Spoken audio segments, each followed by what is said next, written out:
We should have spent our lives together. But Stefano took him away from me. I spent years praying he would come find me. Well, John is alive and well and living in Salem. Then I must see him immediately.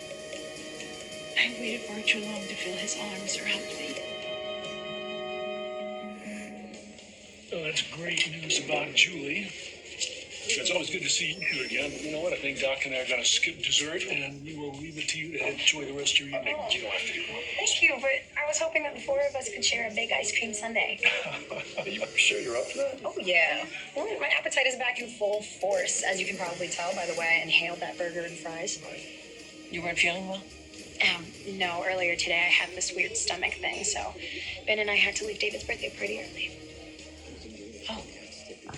You went to David's birthday party. Jordan invited us.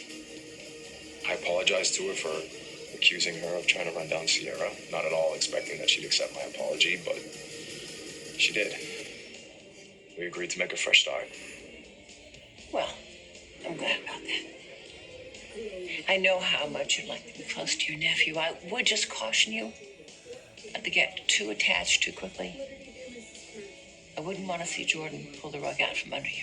Yeah, and thank you for your concern, Dr. Evans, but I really don't think that's going to happen. My sister seems to have really turned a corner.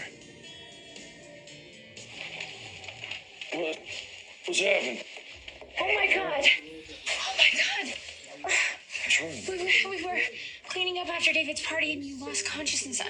Oh my god, I'm so glad you're awake. Yeah, we pumped your stomach because Jordan thought you may have been poisoned. I barely ate anything No, today. I know, it was just a precaution, though. You look better, and your vitals are stronger than I think we need to get you to the hospital, get you checked out. I mean, doesn't that seem like overkill? He's awake now. You know, his color's back. He looks great. I like to hear that from a doctor. Don't be so dismissive, JJ. I've had medical training. You were trained as a physical therapist. That's not the same thing. I insist that we get right to the hospital. It's okay. Listen, you stay here with David, and I'll get a ride home. No, absolutely not. I'll call the babysitter, and I'll meet you at the hospital. All right, let's move.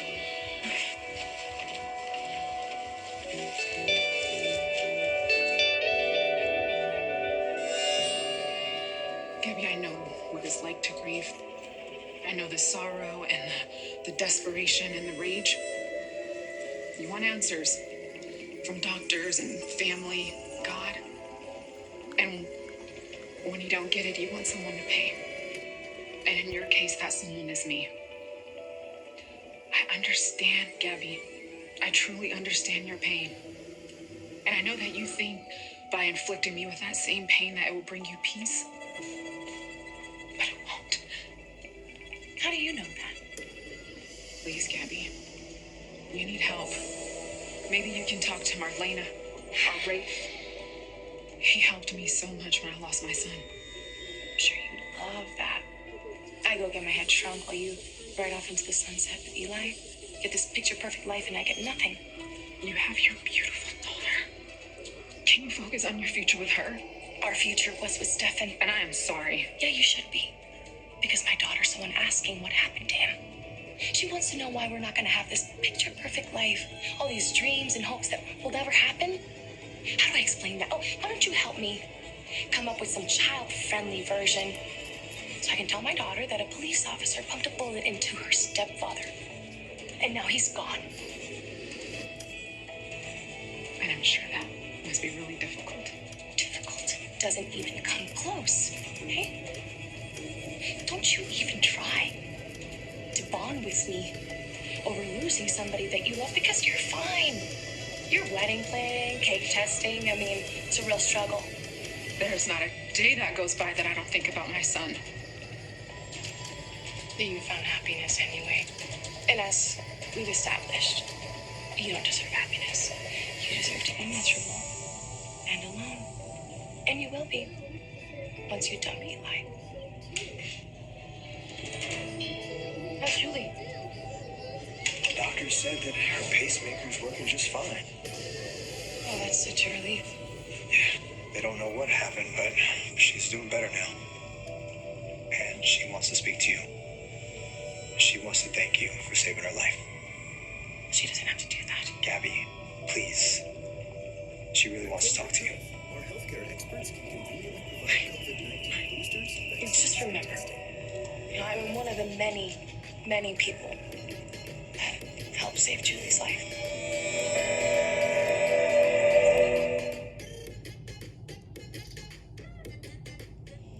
We must find Joey. No, not a good idea. Dare you stand in my way? Your Highness, you're not only a princess, but also an art thief and a forger. The authorities are still pursuing you for your crime. John would never turn on me, not ever. Another issue. Remember, John is married to Dr. Marlena Evans. Still, I never did understand his attraction to that commoner. There's no accounting for taste, as you well know, Your Highness. But why waste your precious time on John and Marlena? I have much greater plans for you. Yes. Oh dear. Excuse me. What? My tummy. It is rumbling. Oh, I cannot think or do anything on an empty tummy. Get me some chocolates and make sure they are Belgian. Yes. And Rolf, get me some tea as well. Of course.